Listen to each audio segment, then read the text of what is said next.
The cool marble of the countertop grounded me as I lined up the crystal wine glasses, measuring the distance between them with my thumb. 6 months of working as a server in Adrien Moretti's penthouse had drilled one thing into me. Perfection was the baseline. I smoothed the front of my white dress shirt and adjusted the crimson-red vest that served as my uniform. In the reflection of a Sub-Zero refrigerator, I checked my appearance. Blonde hair swept back neatly, not a strand out of place. I looked professional, efficient, and forgettable. Exactly what I needed to be. The penthouse occupied the entire top floor of a building in Manhattan's financial district, offering floor-to-ceiling views of a city that shimmered like spilled gold. Everything here screamed quiet, terrifying wealth. The Italian leather furniture, the abstract art I was afraid to breathe on, and the silence that felt heavy enough to bruise. Rocco, the head of household security, materialized in the kitchen doorway. He was a slab of granite in a suit, a man who communicated mostly in grunts and glares. "Mr. Moretti has 6 guests tonight. Service starts at 8. Understood. Understood." I glanced at the clock. 2 hours to prepare. Rocco hesitated, which was unlike him. "These are important guests, Julian. Stay professional. Stay invisible." My stomach tightened, but I nodded. In 6 months, I'd learned that Adrien Moretti didn't entertain often. When he did, the air in the penthouse grew thick with static. I wasn't naive about what Adrien did. You didn't own half the shipping docks in New York and maintain this level of power without hands that got dirty. But asking questions was the fastest way to lose a job that paid triple what I'd make waiting tables anywhere else. By 7:30, the dining room was a masterpiece of geometry. I had set the table with the black china Adrien preferred for business, the wine breathing in decanters worth more than my student loans. The guests arrived just before 8.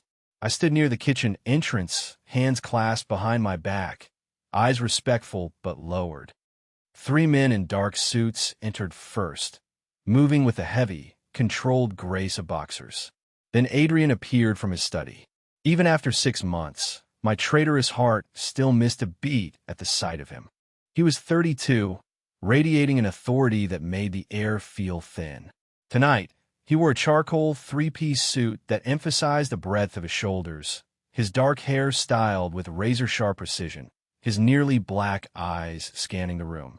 He was handsome in a way that felt like a warning, all clean lines and controlled lethality.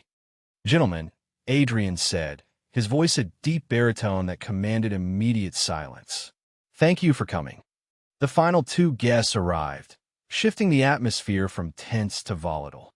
The first was an older man with silver hair. The second was younger, perhaps 40, with the slick, polished look of European money. "Dante," Adrien said, extending a hand to the younger man. "Good to see you, Adrien." Dante Rossi's accent was thick, his smile pleasant, but his eyes cold as ice. "You have exquisite taste as always." I moved forward to offer drinks, keeping my movements fluid and my gaze neutral. This was the dance I had perfected, present enough to serve, invisible enough to be ignored. "What can I get you to drink?" I asked the group, my voice steady. Orders came in a blur. Scotch, bourbon, sparkling water. As I moved to the bar cart, I felt eyes on me. Not the usual dismissive glances of wealthy men waiting for a servant to pour, but something heavier. As I handed Dante his scotch, his gaze lingered on me, dragging slowly from my face down to the fit of my red vest and back up. It felt like a physical touch, greasy and possessive. "Shall we sit?" Adrien gestured to the table, his voice dropping a few degrees. I retreated to the kitchen, exhaling a breath I hadn't realized I was holding. Through the swinging door, I heard the low murmur of conversation, territory, percentages, the dull, violent arithmetic of organized crime. When I returned with the appetizers, the conversation paused. I served from the left, moving silently. When I placed Adrien's plate down, his knuckles brushed the back of my hand. The contact sent a jolt of electricity straight up my arm. I stepped back against the wall, fading into the background. Dante leaned back, swirling his wine. He switched to Italian, his tone casual, but his eyes locking onto me across the room. You always did have the best acquisitions, Adrien. The view, the art. He took a sip, smiling over the rim of his glass. And your staff? That waiter is beautiful. Where did you find him? My heart hammered against my ribs. I kept my face blank, staring at a point on the far wall. Dante was testing him, reducing me to an object to be appraised, assuming the dumb American waiter wouldn't understand. The room went dead silent. I risked a glance at Adrien. He was staring at Dante with an expression that could have frozen hell over. When he spoke, his Italian was flawless, sharp as a switchblade. He's all mine. 3 words. Simple. Absolute. Dante's eyebrows rose, a flicker of surprise crossing his face. I stood frozen, my pulse roaring in my ears. Adrien seemed to realize what he'd said a split second after the words landed. A crack appeared in his mask of control before he sealed it shut again. I meant, Adrien continued in English, his voice smooth but dangerous, that he's a valued employee of this household, and we treat our staff with respect. The correction didn't erase the claim. Dante's smile turned knowing. Of course. My apologies if I caused offense. The rest of the dinner was an exercise in suffocation. I served mechanically, hyper-aware of Adrien's gaze tracking me whenever I moved, and Dante's eyes watching us both, calculating. When the guests finally left past midnight, my hands were shaking as I cleared the table. Leave it. I jumped, nearly dropping a stack of plates. Adrien stood in the doorway, tie loosened, jacket off, looking exhausted. The cleaning crew comes in the morning, he said. You should rest. I don't mind, I said quietly. It's my job, Mr. Moretti. Julian, the sound of my name in his mouth stopped me cold. You speak Italian, he said. It wasn't a question. I set the plates down on the sideboard. Yes. You never mentioned it. You never asked. I met his gaze. And it wasn't relevant to serving wine. He walked closer, invading my personal space until I could smell the cedar and spice of his cologne. You understood everything Dante said. Yes. And what I said, heat rushed to my face. Yes. I apologize if I made you uncomfortable. That was not my intention. You were defending me, I said, even if the phrasing was possessive. Where did you learn? My grandmother, I explained. She was from Naples. After my parents died, she raised me. She insisted I know the language. She passed 2 years ago. I'm sorry, he sounded genuine. We stood there in the dimly lit dining room, the silence between us heavy with things unsaid. You've worked here 6 months, Julian. I never knew about your grandmother. I realize I know very little about you. I'm here to do a job, sir, not to burden you with my history. Is that all you are? He asked softly. Just someone who does a job. I didn't know how to answer that. It's late. Good night, Mr. Moretti. Julian, he stopped me at the door. When it's just us, call me Adrien. I looked back at him, this terrifying, powerful man who suddenly looked lonely. Good night, Adrien. 3 days passed before the incident with the glass. I was polishing the floor-to-ceiling windows in the study, distracted by the afternoon sun hitting the skyscrapers. I didn't hear the heavy glass picture frame on the desk tip over until it shattered. I reached out instinctively to catch it, stupidly, and a jagged shard sliced across my palm. Damn it, I hissed, clutching my hand as blood welled up, bright and fast against the white cuff of my shirt.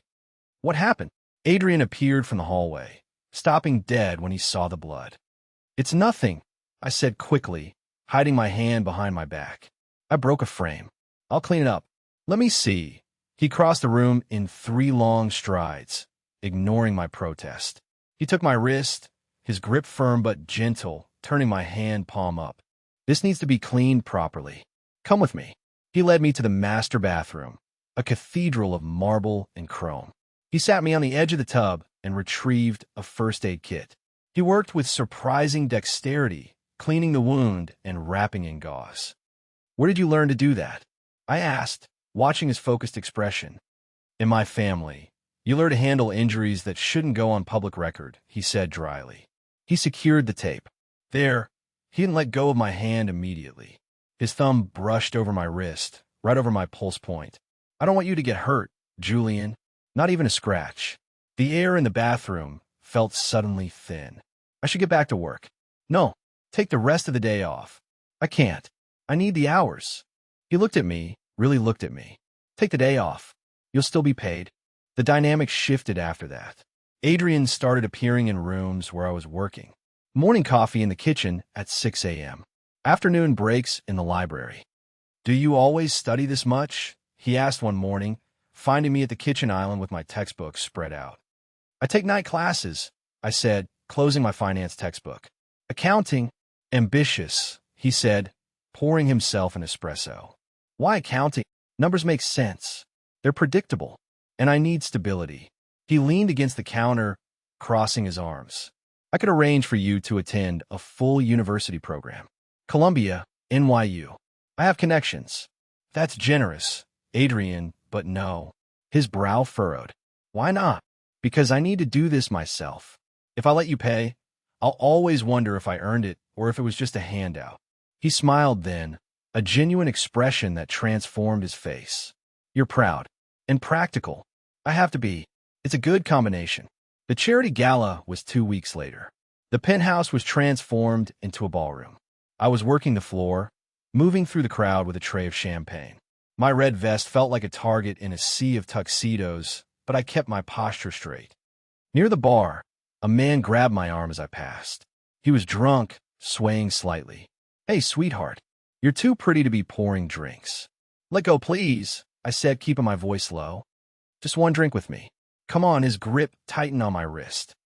I twisted my arm, using a leverage trick my brother had taught me, breaking his hold without spilling a drop of champagne. I'm sure the bartender can help you, sir. I walked away quickly, disappearing into the kitchen. When I came back out 10 minutes later, the man was gone. Adrien was standing near the bar, speaking quietly to Rocco. He looked up, his eyes locking onto mine. He gave a sharp chin lift, a silent question. Are you okay? I nodded. I didn't see the drunk guest again. Ever. The real crisis hit in November. It was a Tuesday, pouring rain.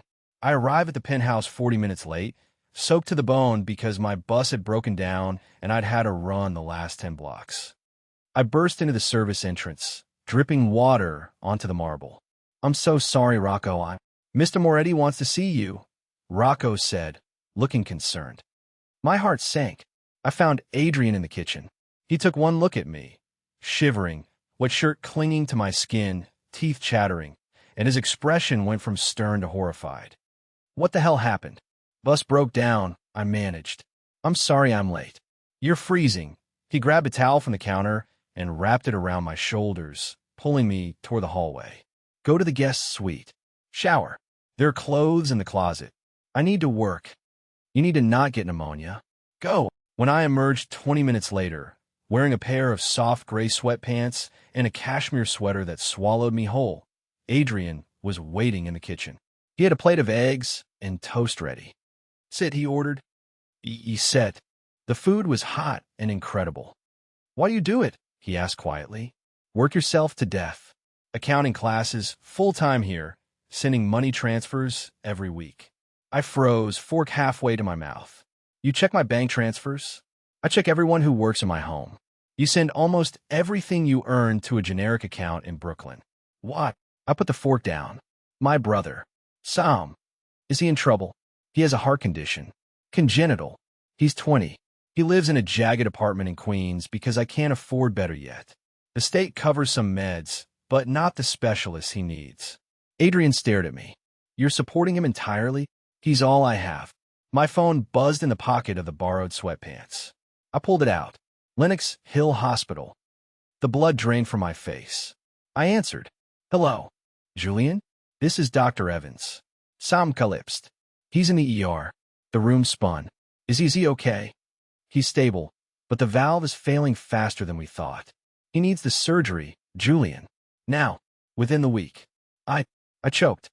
How much? With the insurance gaps, the specialist fees, you're looking at $40,000 up front. I hung up, the phone slipping from my numb fingers. $40,000. I had $3,000 in savings. Julian? Adrien was beside me instantly. What is it? Sam. He needs surgery. Next week, I put my face in my hands. I can't pay for it. I'm going to lose him. Let's go. I looked up. What? Rocco is bringing the car. We're going to hospital. The ride was a blur. Adrien sat close to me in the back of the SUV, his presence a solid anchor in the storm. When we got to the hospital, he took charge. He spoke to the administrators with a quiet authority that made barriers vanish. He walked with me to Sam's room. Sam looked small in the bed, pale and hooked up to monitors. Jules, Sam croaked. I'm here, buddy. I grabbed his hand. I'm here. Adrien stood by the door, silent, watching.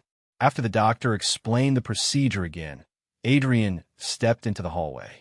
I followed him. I can't ask you for this, I whispered, tears stinging my eyes. But I don't know what to do. It's already done, Adrien said. I spoke to the billing department. The surgery is covered. Private room for recovery. Everything. I stared at him, my breath hitching. That's $40,000, Adrien. I know. I'll pay you back. I'll work for free. Stop. He stepped closer, framing my face with his hands.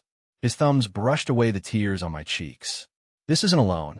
It's not a transaction. I'm doing it because I can. And because the thought of you carrying this alone makes me sick. What? I asked, my voice breaking. Why would you do this for a waiter? Because, he said, his voice rough. You are not just a waiter to me, Julian. You never have been. I collapsed into him, sobbing against his expensive coat, and he held me, his arms tight and safe. The week after Sam's surgery, the world shifted again. I was staying at the hospital, but Adrien insisted on driving me back and forth. But I noticed the tension. Extra security guards. Black SUVs trailing us. One evening, back at the penthouse, Adrien called me into his study. He looked haggard.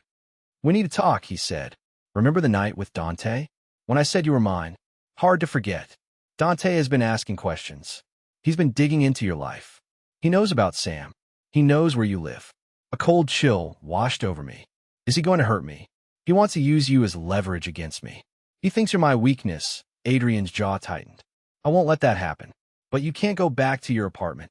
So what do I do? Move in here. I blinked. Here. Temporarily. The guest suite is yours.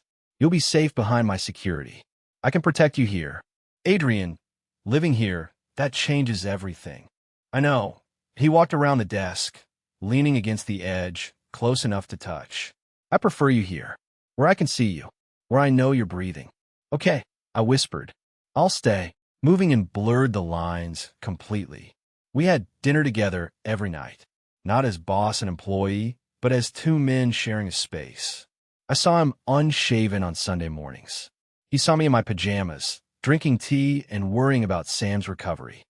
One night, 2 weeks later, I found him in the kitchen, cooking pasta. The smell of garlic and basil filled the air. You cook? I asked, leaning against the doorframe. My mother taught me. Before she left, he didn't look up. It clears my head. He walked over. Can I help? Pour the wine. We ate at the kitchen island, knees bumping under the counter. The air was charged, thick with the intimacy of the last few weeks. I'm terrified, Adrien said suddenly, putting his fork down. Oh, Dante, no, of this. He gestured between us. My life is complicated, Julian. It's dangerous. I have enemies. I have blood on my hands. And you are light. You are good. I should push you away for your own sake. But I'm selfish. I want you to stay. I reached out, covering his hand with mine. I'm not afraid of your world, Adrien. I'm afraid of losing you. He looked at me, his eyes dark and searching. Be sure, Julian, if we cross this line, there's no going back. I don't let go of what's mine. I don't want you to let go. He stood up, pulling me to my feet. His hands found my waist, pulling me flush against him. The kiss was explosive, months of suppressed longing and fear crashing together. His mouth was hot, demanding, and I met him with everything I had. I wrapped my arms around his neck, burying my hands in his hair, finally home. He's all mine, he whispered against my lips, reclaiming the words, stripping them of the lie. All mine. The bubble burst 3 days later. I was leaving the hospital after visiting Sam, who was recovering beautifully. I walked to the parking garage where Rocco was waiting. But before I reached the car, a man in a beige coat stepped out from behind pillar. Mr. Julian, he said smoothly. I stopped. Who are you? A friend of Dante Rossi. My blood ran cold. I reached for my phone in my pocket, hitting the record button blindly. I have nothing to say to you. Mr. Rossi is a generous man, the stranger said, stepping closer. He knows you're smart. Accounting student, right?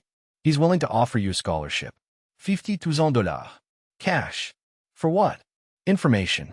Adrien's schedule. Who he meets with. Simple things. I stared at him. $50,000. It would pay off the rest of Sam's bills. It would finish my degree. I looked the man in the eye. Tell Dante Rossi to go to hell. The man's smile vanished. That's a mistake. The only mistake is you thinking I can be bought. I stepped around him.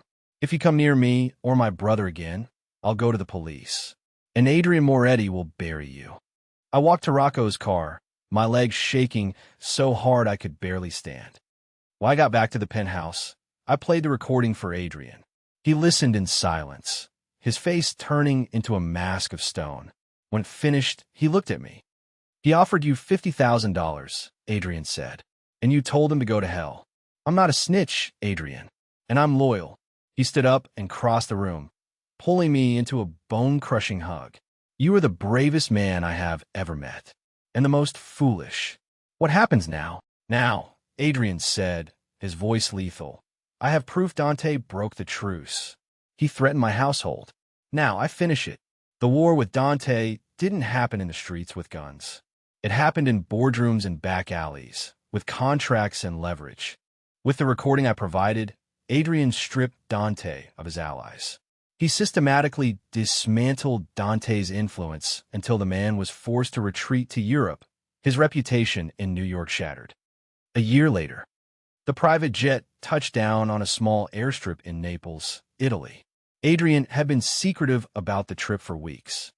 We drove a rental car along the winding coastal roads, the sea glittering below us.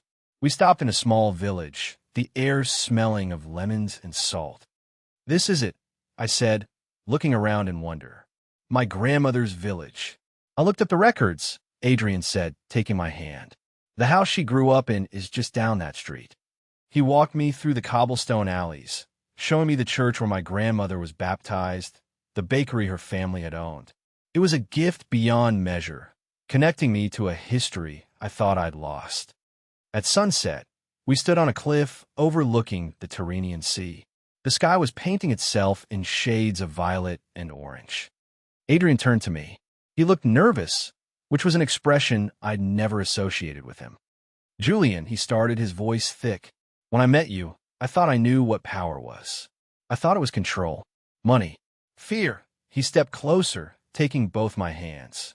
But watching you this past year, watching you fight for your brother, watching you stand up to men who kill for a living, watching you build a life with me, that is power.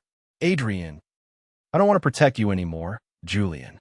I mean, I will always. But I don't want to just be your protector. I want to be your partner. He reached into his jacket pocket and pulled out a small velvet box.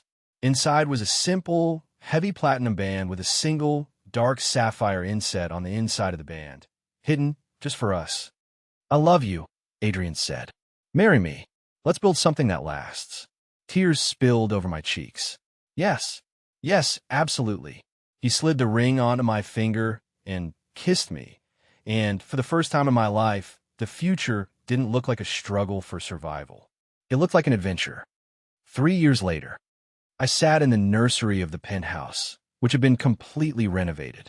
The sharp edges and glass were gone, replaced by soft rugs and warm lighting. Sam, now a college graduate and working as a junior architect, was sitting in the rocking chair, holding a sleeping bundle wrapped in a yellow blanket. She's so small, Sam whispered, looking terrified and awed. She's perfect, I said softly. Adrien appeared in the doorway. He had loosened his tie, the day's business forgotten the moment he crossed the threshold. He walked over to Sam and looked down on our daughter, born via surrogacy 2 days ago. The look on Adrien Moretti's face, the man who made rivals tremble, the man who owned the city, was pure, unadulterated mush. He reached out a finger, and her tiny hand curled around it. She has your chin, Adrien murmured to me. wrapping an arm around my waist. "And your stubbornness," I countered, leaning my head on his shoulder. He kissed my temple. "She's ours." "Yeah," I smiled, looking at my family, my brother, my husband, our daughter. "She's all ours."